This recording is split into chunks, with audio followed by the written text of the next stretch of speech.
Good morning, students. This is our second chapter of political science for class 10th, and the title of the chapter is power sharing. In fact, it was the first chapter, but I have started with the another chapter as these chapters there are some chapters which are necessary for unit examination. So here I am taking this chapter as a second chapter for class 10th in political science, and the title is power sharing, and it is the first part. In this video, after your vacation, this is the political science first part video of the lesson power sharing. So before, as we know that how we start every chapter, we in a starting we discuss the title of the chapter, the meaning, and then we come out with the particular important terms and their definition. As in the chapter, these terms and definition is used for the explanation, so it is necessary to clarify the meaning of the some of the important terms in the chapter. So as the title is reflecting power sharing, it means the sharing of power. But where we are talking about the sharing of power, as in our family, your father is having the certain power, your mother is having the another type of power, and you as a you can say children are having the another type, as a younger brother or sister or the elder brother or sister, you are having the different powers in your family. But here in the political science we are dealing with the power sharing, that what is all about the power sharing. So its definition as a whole in India, in Indian concept that India is a democratic nation, so you can understand the power sharing. The sharing of power among legislature, executive and judiciary is called power sharing in a democratic nation. As far as the definition is concerned about that, the different there are the different, you can say, organ in a democratic system or a democratic nation, where the power is distributed among legislature, second executive and judiciary. So this pattern, especially for a democratic nation, is known as power sharing. So it is all about the meaning of the chapter, and now you have to make the notes of the important terms, and here I am clarifying the important terms, their meanings, and then we start the introduction of the chapter in the second part. So first of all, power sharing.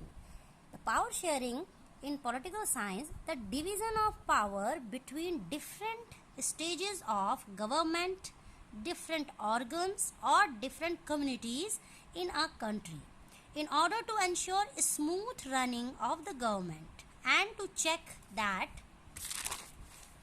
all powers are not concentrated within in one hand.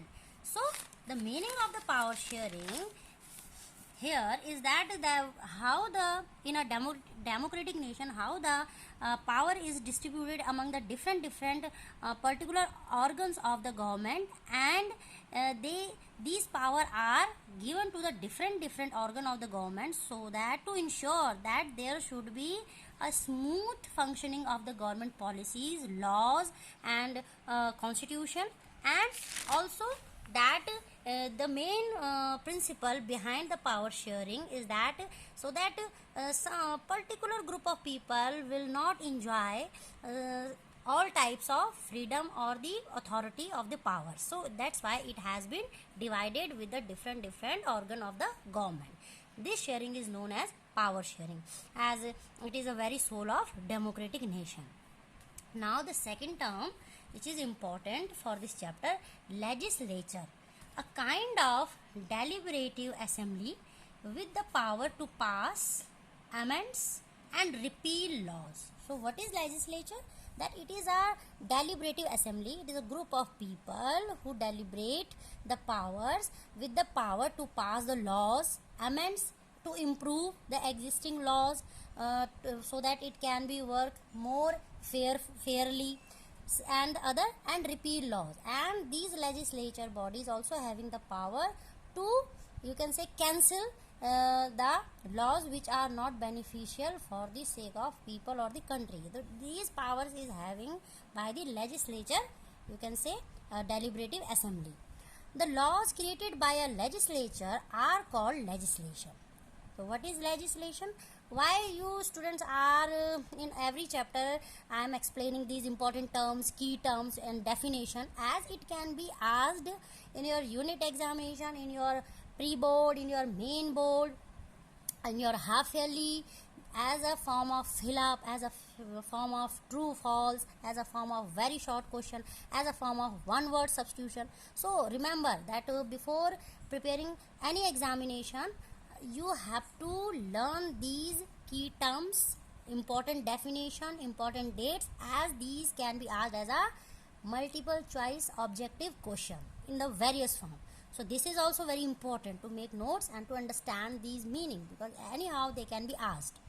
Now that whatever laws are created by the legislature are called legislation or statutory laws. So both are same. The question can be asked, what do you mean by legislation? So what is legislation? The laws created by the legislature are called legislation. So very important to understand the meaning of the important key terms or dates or incident before starting the explanation of the chapter. Third term is executive. So what is executive? The part of government that has sole authority and responsibility for the daily administration of the state is known as executive. So executive is a department of the people under the government that whose main whose main you can say responsibility is to check the administration of the government policy, that how it is working, and executive branch executes the law. So it is a difference between the legislature and the executive, that administrative department has been taken by the executive, and executive branch, what they do, the executive branch executes the law which is framed by the legislature. Now the next is judiciary. It is the system of courts. As we know that when the word come out in our mind, judiciary, that we directly connect it with the courts, high court, supreme court, or the district court. It is the system of courts that interprets and applies the law in the name of the state. It also provides a mechanism for the resolution of disputes. So the main function of judiciary section, whether the lower court or the high court or the supreme court, that the main aim is to sort out the dispute, conflict among the people, and so that there will be a smooth functioning of a democratic nation in a peaceful manner.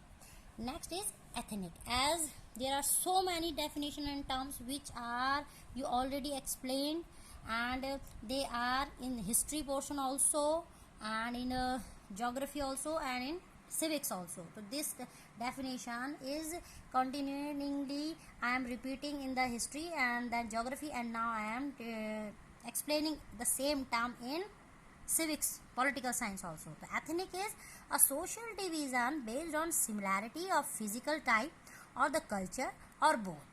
So ethnic terms is reflect that where the people are similar in terms of their physical appearance or their culture is same, the same culture background people or the both.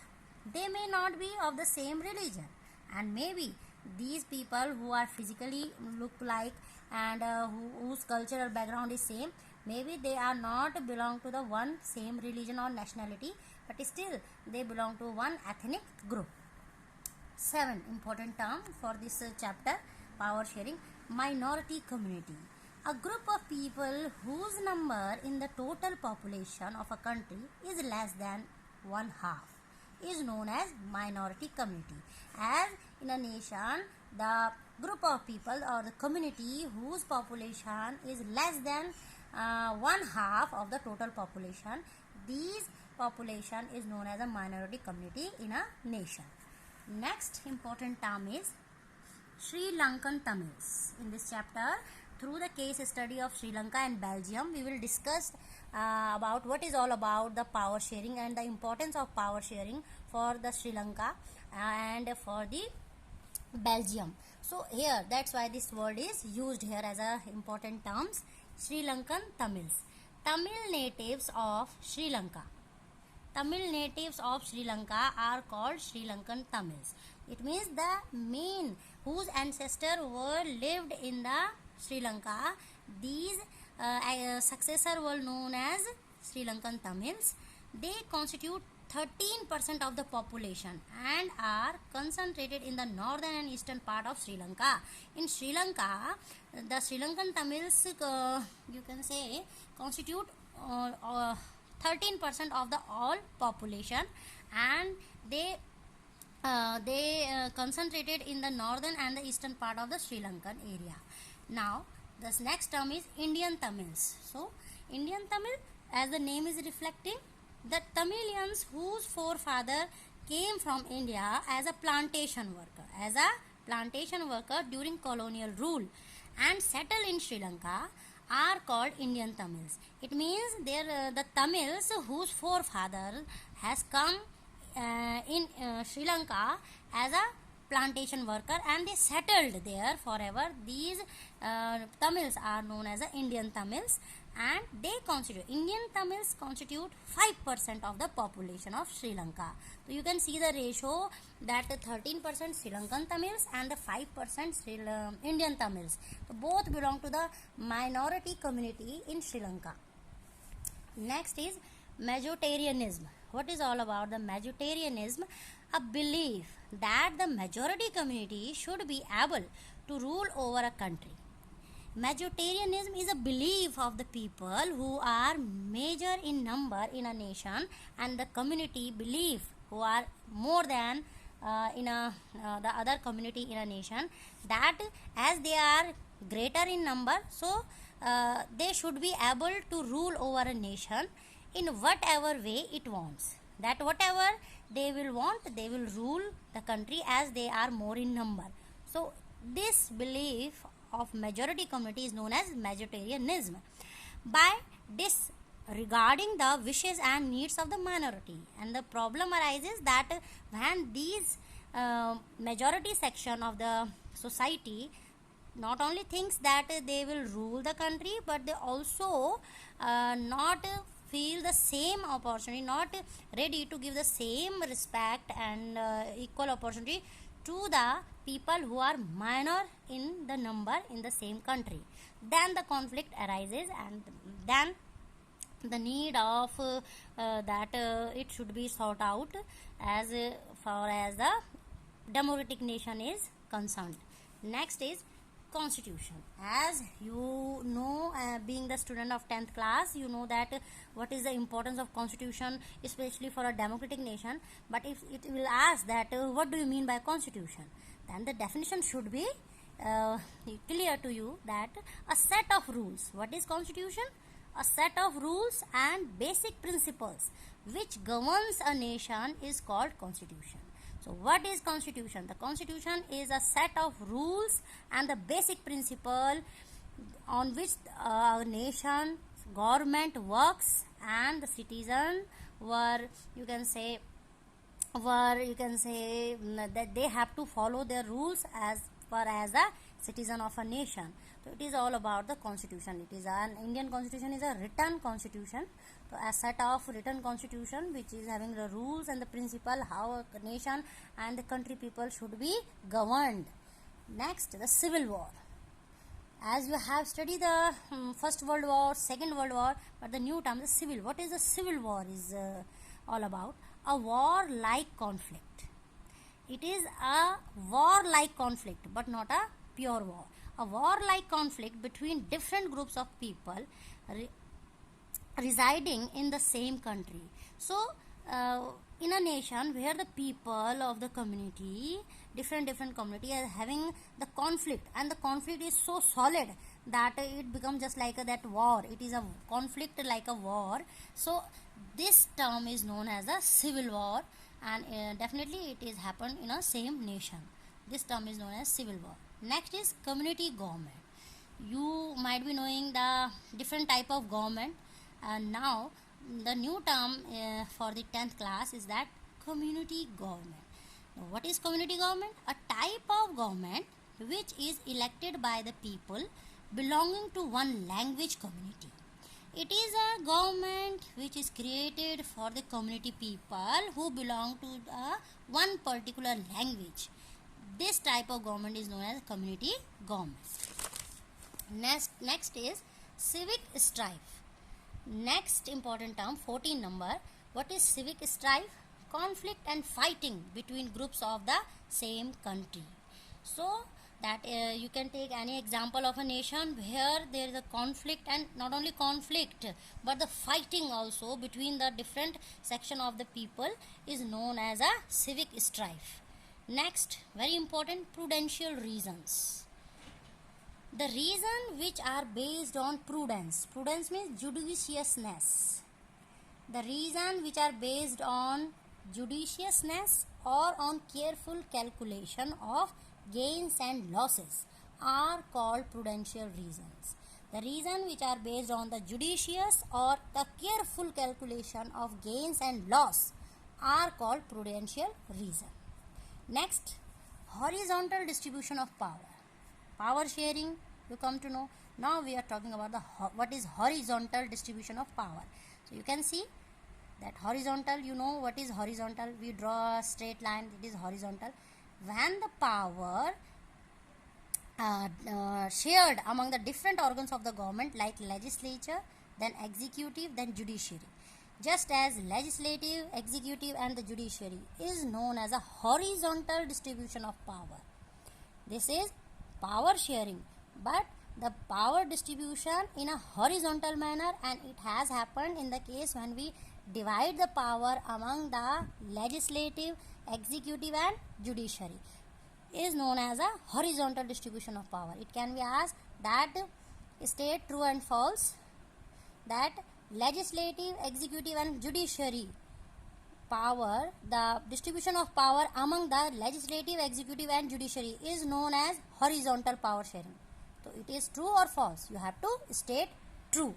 So anyhow, any type of question can be framed, but definitely they will be based on the material which is explained throughout the 2 or 2.5 months in every video of SST. So you should be very careful and you should be very conscious and aware that whatever is taught, you have to keep this thing in your mind as a form of notes. Next is checks and balances. Might be possible that in economics you people have discussed, or you will be discussed, this checks and balances, that what is checks and balances for the political science. Each organ of government checks the others. Yes, it is a beauty of our democratic nation that how the power has been distributed to the legislative, executive and judiciary, and how they are dependent on each other, how they all are answerable to each other, and how their powers are limited. They are having the power, but their powers are also limited, and they all are answerable to each other. It is known as a checks and balances. Each organ of the government checks the others. This results in a balance of power among the various institutions. And why it is? So that there will be a balance. There will be not a, you can say, autocratic rule by any of these institutions. That's why there is a limitation as well as there is a dependence to check each other works. So there will be a balance of power among various institutions, and that term is known as checks and balance. When they checks each other's function, that how much fairly they are doing their work, then definitely it create a balance among these government bodies, and then the government function smoothly for the welfare of the citizen. Next important term is vertical division of power.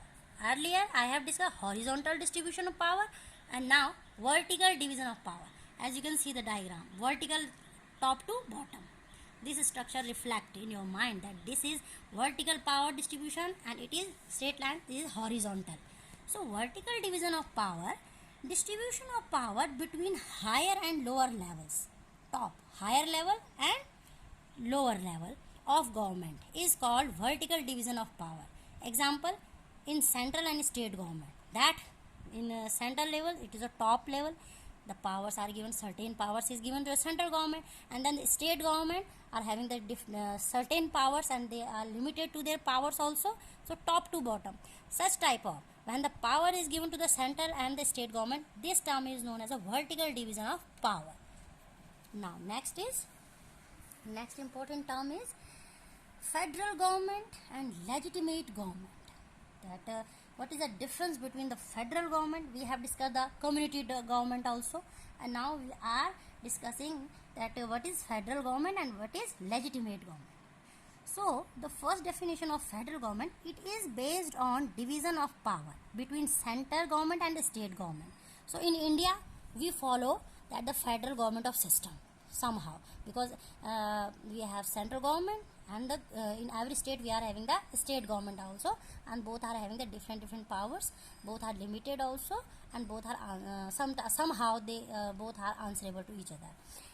Now federal government, that the when we share the power between center and the state government, this strategy is known as a federal system of government. There are 25 federal countries in the world. Around there is a 195 countries, and among 195 countries there are 25 countries which have adopted the federal system of government. Example, and there are some country example I have quoted: Austria, US, Belgium, Ethiopia, Germany, and India also, because in Indian democracy we had adopted the federal system of government. Next, legitimate government. A legitimate government is a one where citizens through participation acquire a stake in the system. That a legitimate government where citizens they participate and acquire a stake in the system, that they as in India also, as a citizen through the vote we participate in the formation of the government, although it is indirect democracy, but still we participate when we give the vote. So India is having both type of system of government under democracy, federal system also and legitimate also. So these are the example, and it is a basic difference of federal government and legitimate government. Next important term is reserved constituencies. What is reserved constituency? Some of the constituencies are reserved for the SCs, scheduled caste, and the STs, scheduled tribes, where only the weaker section can participate and contest elections. So when I will explain the chapter and I will use the reserved constituencies, so you should be very much aware that these are the area where only the candidate can contest election who belong to the scheduled caste or scheduled tribe. These are known as reserved constituency. Next is pressure groups. Very important. Everything is important, but it is discussed in detail in this chapter. That pressure groups, these are the groups of the organizations which attempt to influence the policy of the government to safeguard their own interest. The pressure groups are the groups or the organization of certain people whose beliefs are similar, whose interests are similar, and anyhow they influence the government policy to get you can say benefit or the safeguard for their own interest. So these pressure groups are the particular group of the organization who thinks for their own profit and interest. Next term is alliance. What is alliance?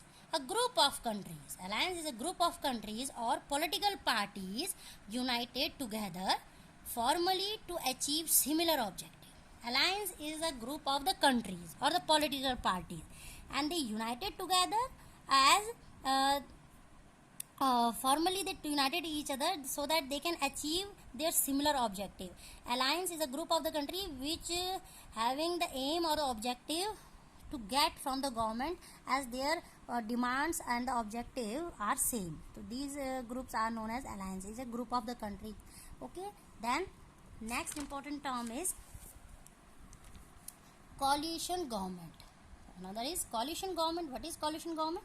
A government formed by the alliance of two or more political parties. So that coalition government, such type of government has formed when the two or more political party joined each other hands and then they frame one particular government or one political party. Such type of government is known as a coalition government, and it has happened when not a single party win the election independently.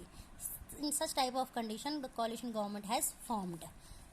The last term is Panchayati Raj. What is Panchayati Raj? A system of government or governance in which Gram Panchayats are the basic units of the administration. So when we take the word Panchayati Raj, and you come to know that is a government system in a you can say in a rural area. So a system of governance in which Gram Panchayats are the basic unit of administration. So in the village area, these are the units for the administration, and these administration is known as a Panchayati Raj. And this Panchayati Raj is having three levels. Gram, it means village level. Second, Tehsil, it means block level. And the third is Jila, means district level.